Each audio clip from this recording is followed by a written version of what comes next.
Welcome to the Albuquerque Journal's premier high school sports show, Prep Central, with your host, James Yodice. This show is presented by Western New Mexico University. Hi, everyone. I am James Yodice. I am the high school sports editor here at the Albuquerque Journal. Welcome to Preps Central, our high school sports podcast. We are past tax day now. We're into the middle of the week, April 17th, as I sit down this afternoon. Got a lot to talk about today. And as a matter of fact, a month from tomorrow, May 18th, will be the last day already of the, prep sports calendar for 2023-24. Baseball, softball, track and field, big school track and field will all be ending on that Saturday, May 18th. So we're coming up on it. In fact, with baseball and softball, we're going to talk about both of those today. We only have 2.5 weeks left in the regular season. So we'll have state tournament brackets coming up 2 weeks from this coming Sunday already. So time is moving swiftly. And like I said, we'll talk some baseball and softball a little bit later. I got a few other things I want to talk about today. And I want to start with powerlifting.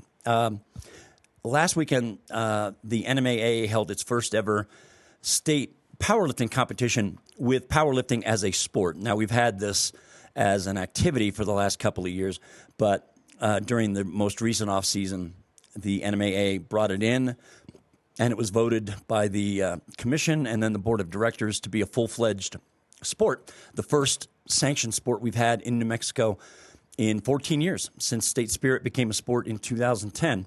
So this becomes the 14th sport that the NMAA sanctions.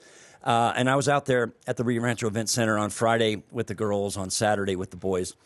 So I wanted to share some thoughts about this because it was a very interesting event. I wasn't sure what to expect. I had never been to one of these, obviously, and it's only been around for several years anyway. Powerlifting was conceived as an activity during the pandemic. The NMAA wanted to give kids something to do when they couldn't travel, when everybody was restricted to their own schools and their own towns. So they sort of came up with this idea to give kids an idea to powerlift, and they were doing it virtually. Kids on the Lovington campus would be competing against kids from the Portales campus and so on. So they were doing competitions, but they were doing it virtually, which was a bit odd. Of course, everything was very strange during the pandemic, but its popularity has apparently grown so much in the last couple of years that the NMAA wanted to create it as a sport. Other states do this as a sport. So we had the first ever sports state competition last weekend.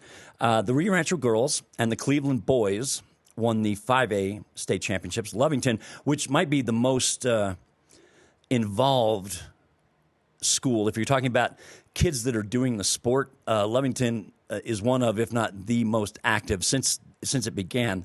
Lovington won the Class 4A state title, both boys and girls.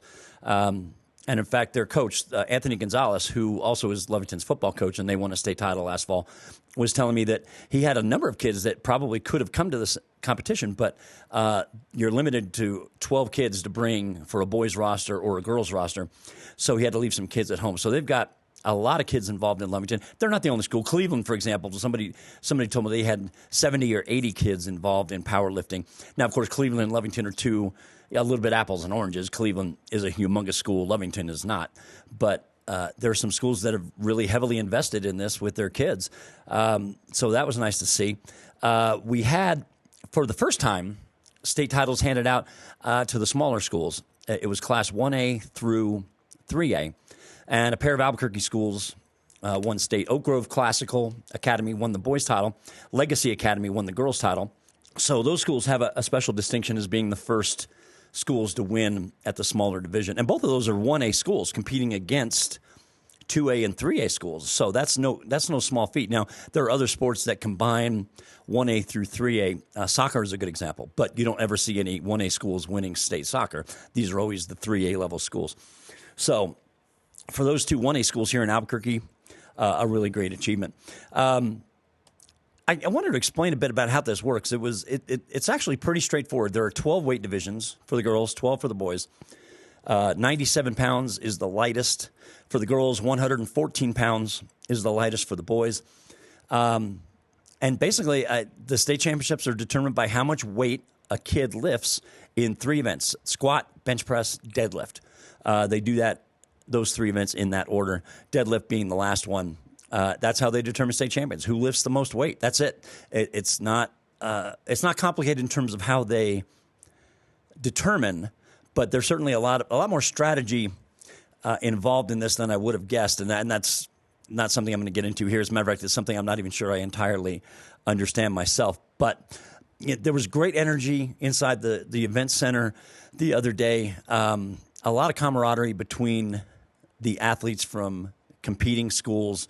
It's one of those things, and you all of you have probably seen some sort of video either from a pro athlete or a college athlete or even a high school athlete when they're lifting, and you can see, the other kids really, trying to get that kid worked up and get them to lift the most they can. So I was really impressed by that kind of energy and that kind of spirit inside the event center. And the other thing that struck me was just there are almost no kids that are doing this sport who aren't involved in at least one other sport. I think that was the thing that struck me interviewing athletes, girls athletes, boys athletes, was just how many of them are heavily involved in other sports. I interviewed a girl from Lovington named Delaney Pack, who was in the lightest. She was just a little itty-bitty thing. She's competing in the 97-pound division, and it turns out she also had won a state cheerleading championship the week before with Lovington in the co-ed division.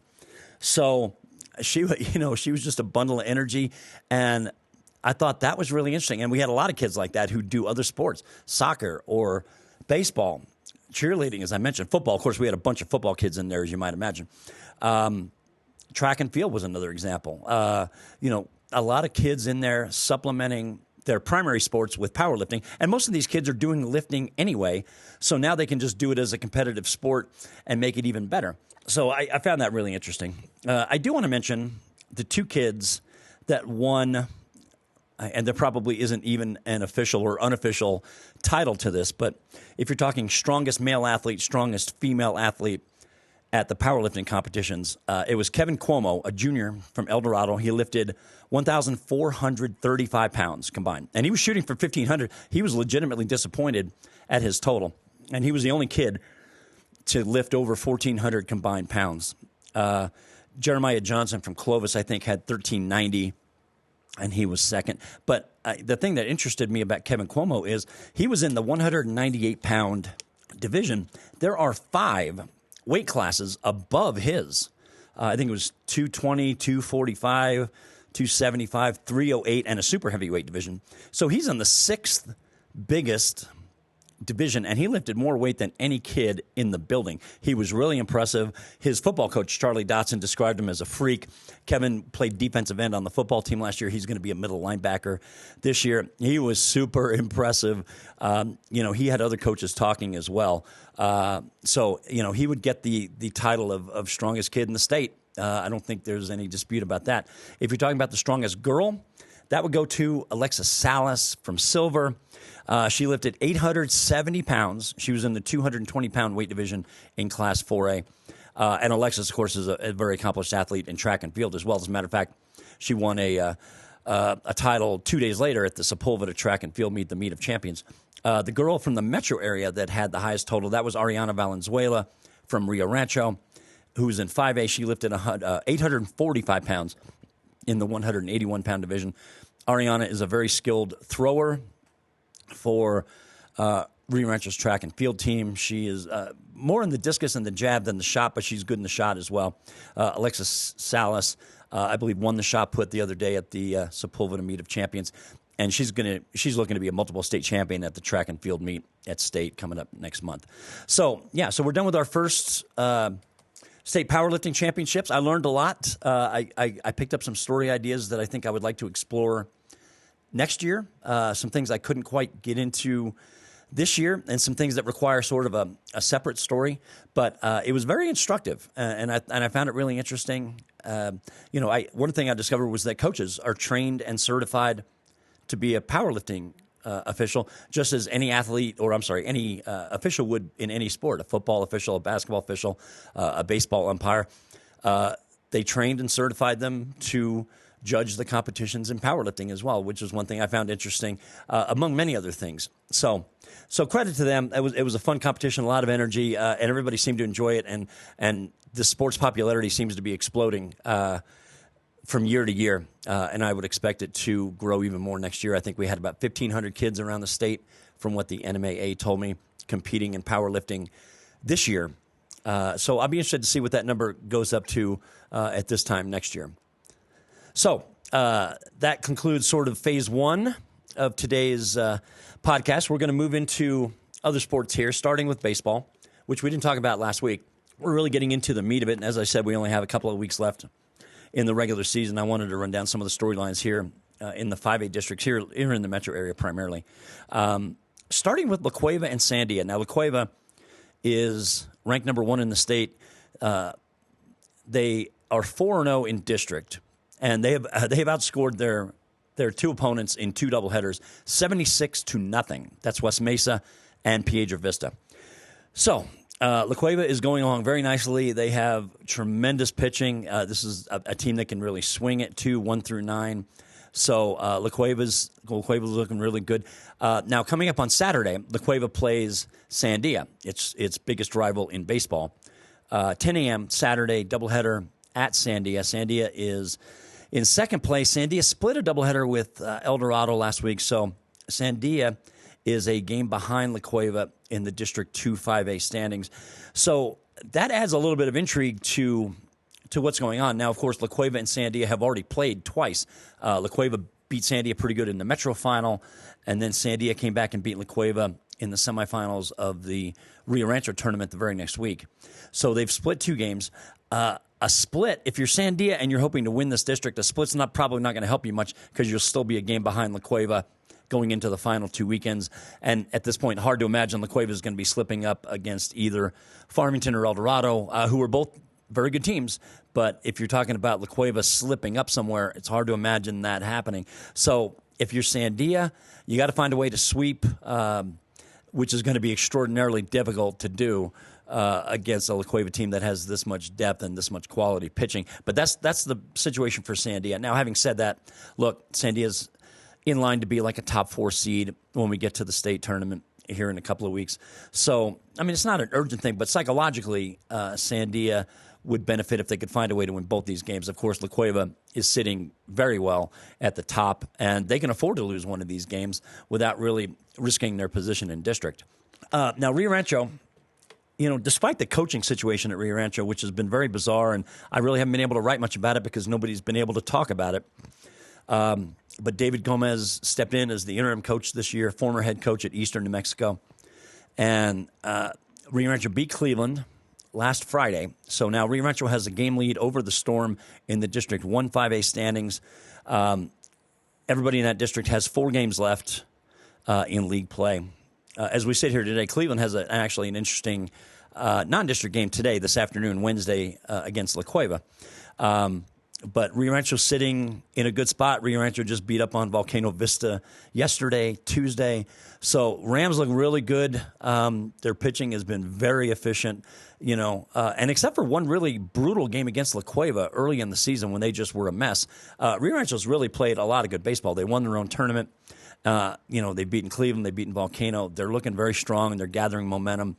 So this is a team that's, I'm sure, would love another crack at La Cueva at some point. Of course, that will not happen until the state tournament, if it happens to fall that way.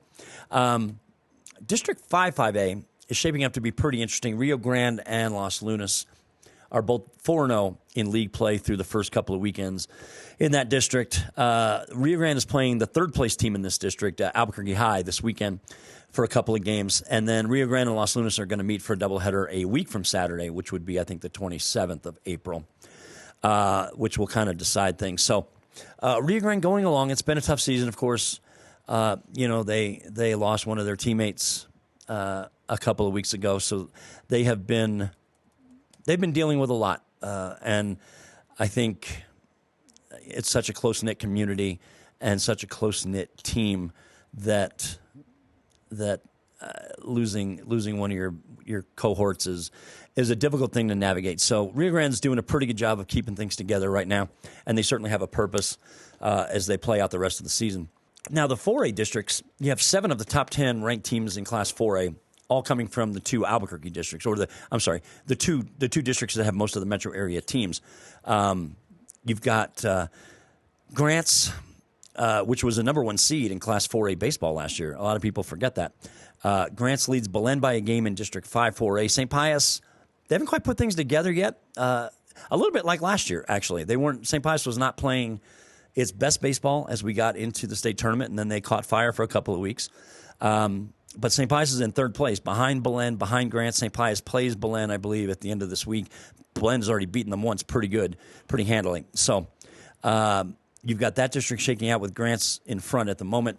District 6 4A, Bernalillo, this is a really interesting story.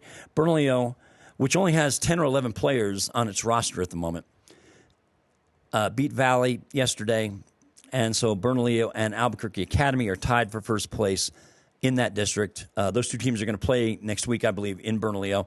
Bernalillo is a really scrappy team, but they've got several really good pitchers, and this team can swing it.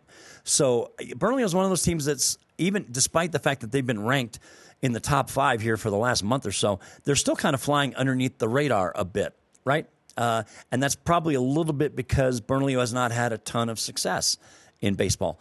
But having watched them, it's a scrappy team. They're talented, and they can pitch. I mean, those are 3 qualities you would love to have. Matter of fact, they remind me a little bit of Grants last year. Grants was a very scrappy, very fierce team, plays with a lot of energy, and that's, I got that from Bernalillo yesterday. They scored 6 runs in the 6th inning yesterday to beat Valley 7-2, and they've had a lot of close games of late. They lost a 12-10 game to Academy, I believe, last week, and their 4 games before that were all very close. As a matter of fact, I think they won 4 games by a total of 7 runs combined before they lost a game to Academy. So Bernalillo is one of those teams we're watching, to be honest, and I always tell this to people. Nobody ever believes me, I don't think. Reporters do not root for teams. They root for good stories. Bernalillo would be a fantastic story if they put together something at the state tournament in May.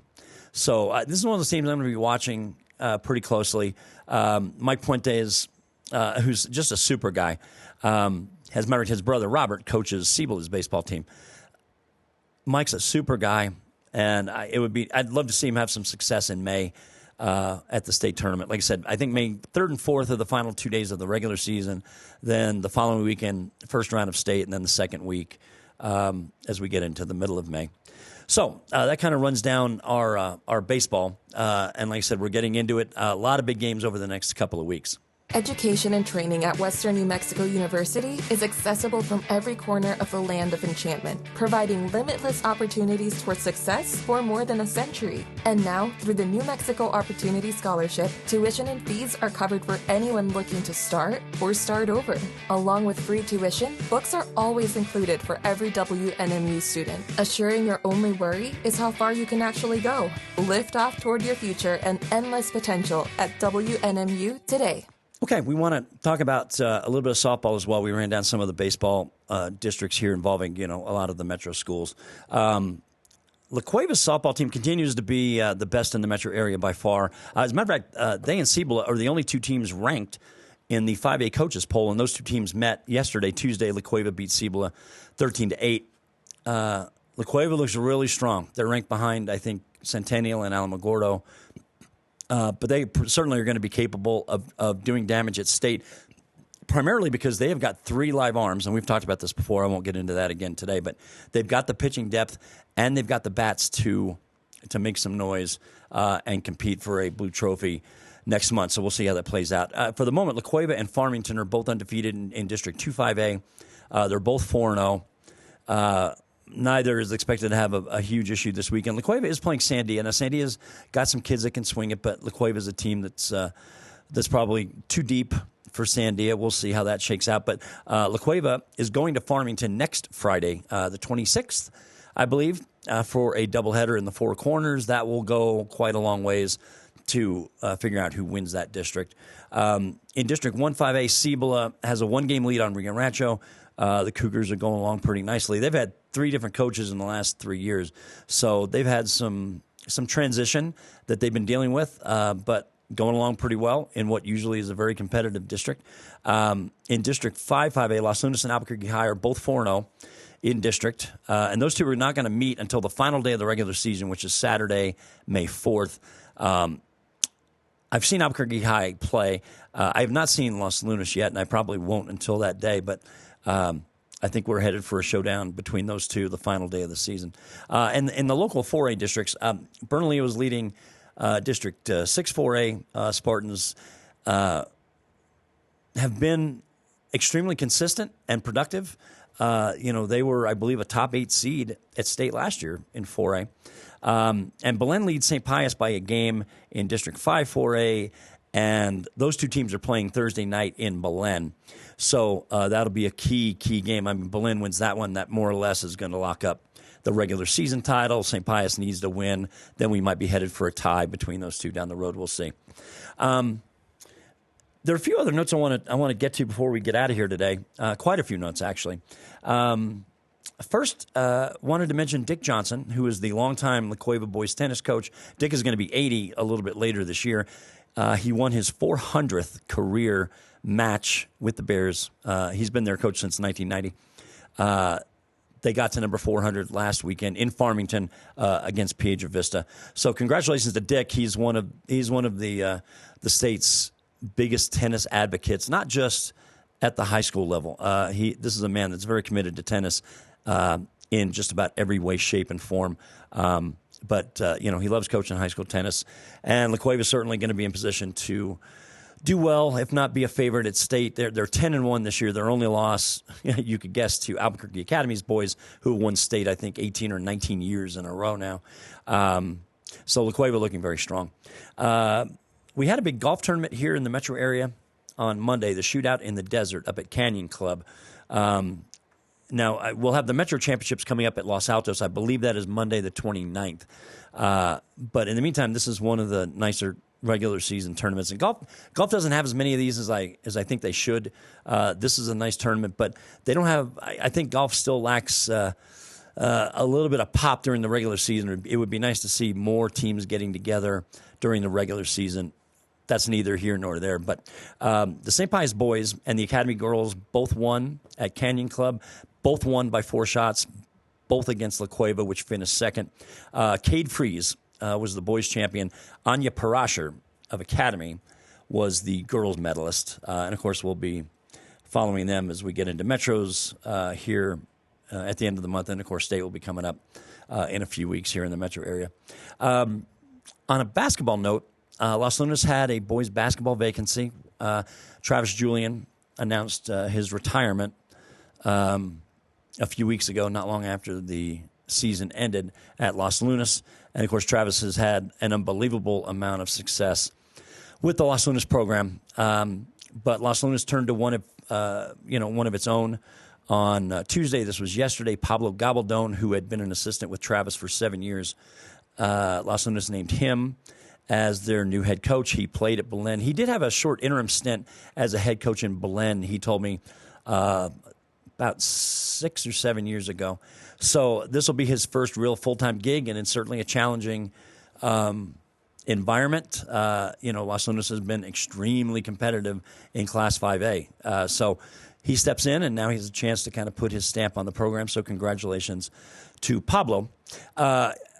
It feels like I'm always talking about Bella Hines to some degree or another, and I'm going to make a quick mention of her today.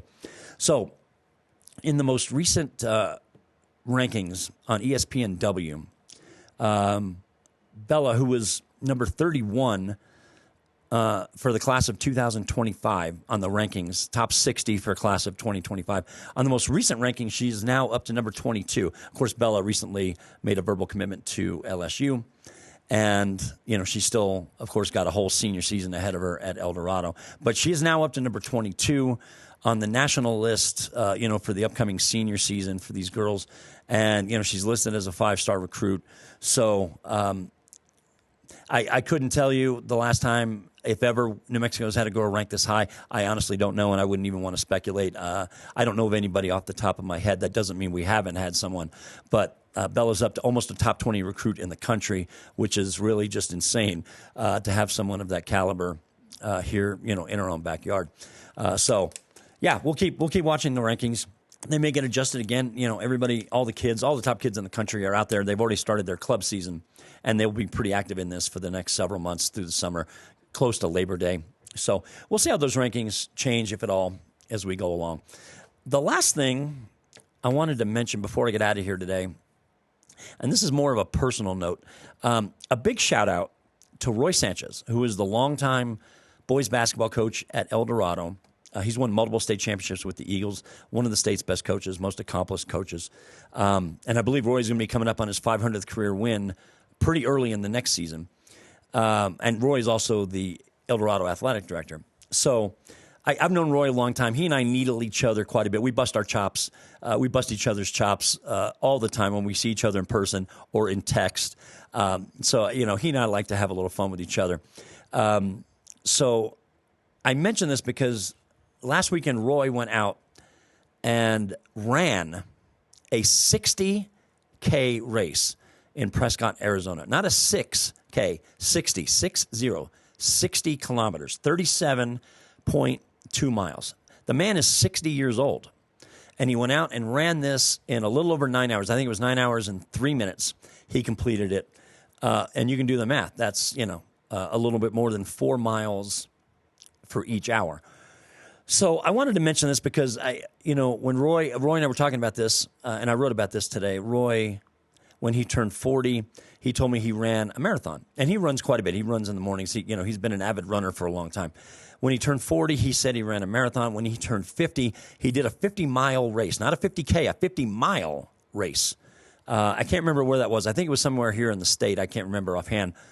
But he ran a 50-mile race. Just think about that. That's just about twice the length of a marathon, which is 26.2 miles. And then he turned 60 last month in March, and he was looking for something to sort of mark the occasion. And, of course, Roy's still in tremendous shape, obviously. And so he had to look. He told me, he was laughing. He said, it's not so easy to find a 60K race in this country. He found one in Prescott, competed there over the weekend. I think this was on Saturday. That's just a tremendous accomplishment, and I wanted to congratulate Roy because as much as I needle him, I have a lot of respect for Roy. And for any human being, man or woman, to go out and run a 60K when you're 60 years old is something we should all aspire to. And even if we can't do it, we should at the very least admire somebody that can put in that time and effort who's not really a full-time runner. I mean, this is somebody who runs on the side. He's got full-time jobs as it is. That is an impressive accomplishment. So I wanted to give a shout-out to Roy. Well done, Roy. Of course, Roy and I have known each other for, 30 years it seems like. So I'm a big fan of Roy's, and I wanted to congratulate him on that. So that kind of wraps things up. We hit a lot of bases this week. We'll have plenty more to talk about next week. As always, you can find my podcast at abqjournal.com. You can find it on YouTube and other platforms as well. Jeff Grammer's Lobo podcast continue. I believe he interviewed Lobo coach Richard Pitino for his most recent podcast, so you can catch Jeff's stuff there. And, of course, Sean Ryder, our still relatively new Lobo football beat writer. He has started his own podcast. So, of course, we encourage you to, watch all of these and absorb them and give us any feedback you have. In the meantime, have a great week, everyone. And, of course, as always, we encourage you to read, hear, watch. We're here, and we'll be back next week. Have a great one.